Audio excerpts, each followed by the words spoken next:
Hello everybody, this is Fragger here, and I'm going to do the wrap-up for the Fall of Cybertron story mode. Now this was going to happen during the hard mode run, but upon editing and watching the videos, I realized that I'm kind of treading the same exact ground again, and I don't think I can pad out that much commentary, even with people, for an additional 4-something hours, even if I cut out all the story scenes. So I'm going to do it here, and I think that this is probably the best course of action. Now, what you're seeing here is actual footage from that hard mode run, which is going to have a few things that I didn't show off in the main video. Mainly, Optimus's G1 skin, which is pretty awesome, actually. It just makes him look like his G1 counterpart, and he also, of course, is a truck, and that's kind of awesome. It's also got 2 guns and a skin for Bruticus for G2, which I didn't really recognize, and it's just cosmetic, really. It's not as cool as the Optimus one. The 2 skins are DLC that you had to buy or pre-order. I got the G2 Bruticus through my Amazon pre-order, and the G1 through a DLC pack called Massive Fury, which also included a bunch of multiplayer skins. It was kind of like, here's a bunch of crap we're throwing into one thing. The 2 guns that came with that DLC I already showed off, which was the Retro Blaster and the Energy Bola that looks like Shockwave's gun. Now you get 2 guns for completing the game, a glass gas cannon, which is actually a really good heavy weapon, and I actually used it quite a bit. I'll probably show it off in here too.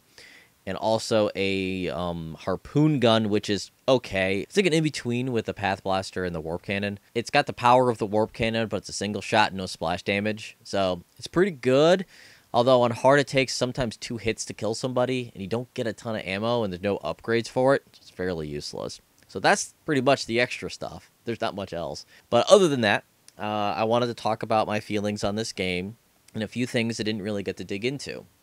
First and foremost, I really like this game. This was one of my favorite games of last year, and those who remember last year's game, that was some tough competition with The Walking Dead and XCOM and whatnot. This being a licensed game, it turns out to be a really, really solid title, and I really can't wait for High Noon to go back to this well. Although High Noon's probably going to have to make the next movie title game. Yay, that's going to be fun to play. But when it boils down to things, this is a very solid title, but with some very small flaws in it. One thing, there's a few ideas in here that are kind of half-baked. Like, pretty much when you get to the solo melee combat guys, the Grimlock section in the end of the game, those are a little wonky, specifically with the fact that you really don't need to do heavy attacks with Grimlock at all. And in fact, there really isn't. It's just light attacks and insta-kills. And it's okay, it kind of works for it, but the problem is that the 2 Grimlock levels combined are fairly long. The only thing that really saves it is the fact that you're playing as Grimlock, and you feel the weight of playing as Grimlock. It's just not diverse enough, and in the fact that it's a melee-only section in the middle of a third-person shooter, kind of doesn't work. But, as I said, since it's Grimlock, it's still awesome, and it still plays fairly well. There's nothing bad about it. And with the end of the game, those 2 boss fights, you may have noticed the fact that they're kind of just there. The ideas behind them are really cool. It's just the actual combat isn't that good. You're just kind of swiping away, and there's no real need to do the heavies, which is, I got confused with Grimlock there for a second. You tap Y to do the heavy attacks, and there's really no point. You're not breaking guard or anything, and that's kind of it. There's nothing else to really say about that final fight when it comes to the melee combat. When playing as Bruticus, however, it's a little better because it's a very short section both times, and you're just meant to destroy things. There's no, like, learning combat. He's got more moves than Grimlock does, really.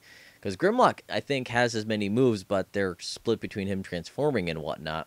And it kind of feels a little bit more fully baked as Bruticus than it does as Grimlock, which is kind of weird. But other than that, a lot of the gimmicks work really well. The levels are designed really around them. The highlights really being the 3 levels, the Cliff Jumper, Jazz, and then Vortex. All 3 of those levels come together beautifully. They're just, apart of course from the break in between the 2, the Jazz and the Vortex level, they're very well done. They're put together incredibly well. And it allows for the game to be really, really fun in those sections, especially the Jazz level. The Jazz level, when I was replaying it for this Let's Play, I had no idea how much I loved that level. My brain always went to the Grimlock level being just straight up fun. And then I'm like playing the Jazz level going, man, it's just a lot of fun to whip around, shooting enemies, dodging things by grappling, and just the movement that Jazz has in that level makes it a lot of fun. And I'm probably going to put some of the hard mode footage in there but that section where you're jumped by all those shotgunners, even on hard, is a lot of fun. And it's ridiculous just how much fun that one section is.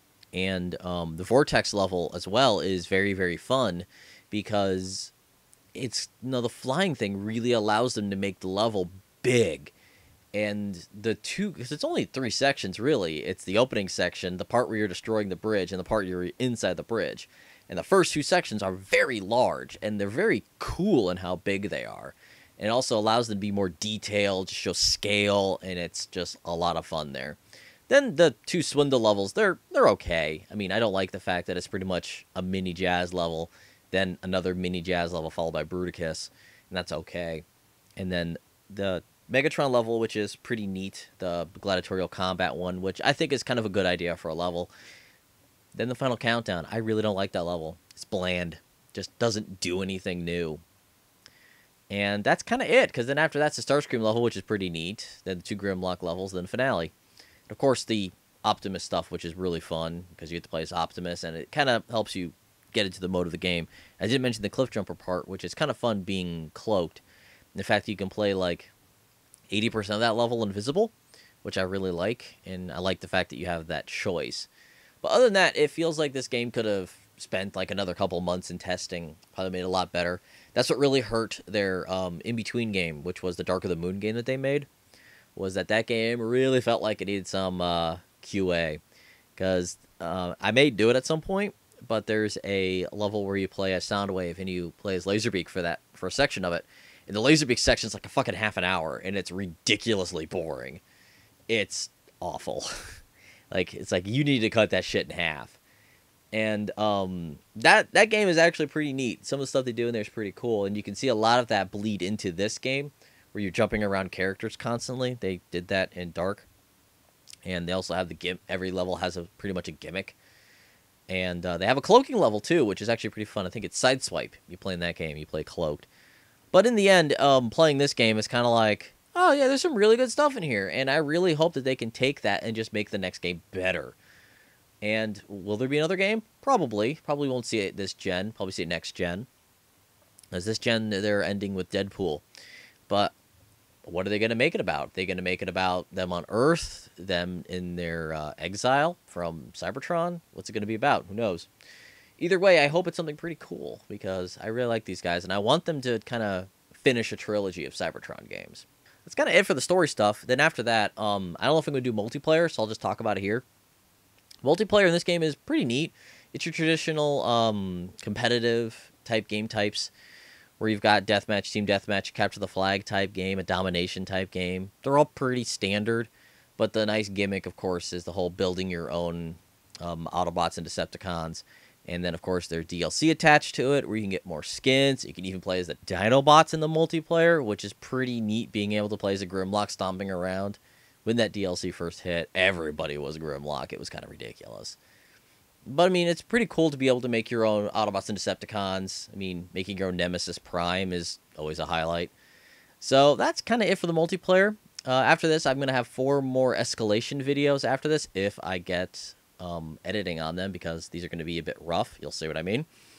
But that's kind of it for the single player.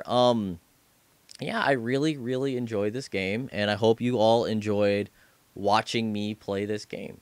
And I hope some of you went out and picked up this game to go have your own Cybertronian adventures. That's going to do it for me, guys. See ya. Vanticons, I told you to abort. The mission is lost. Who are you to defy me? I've heard enough of his orders.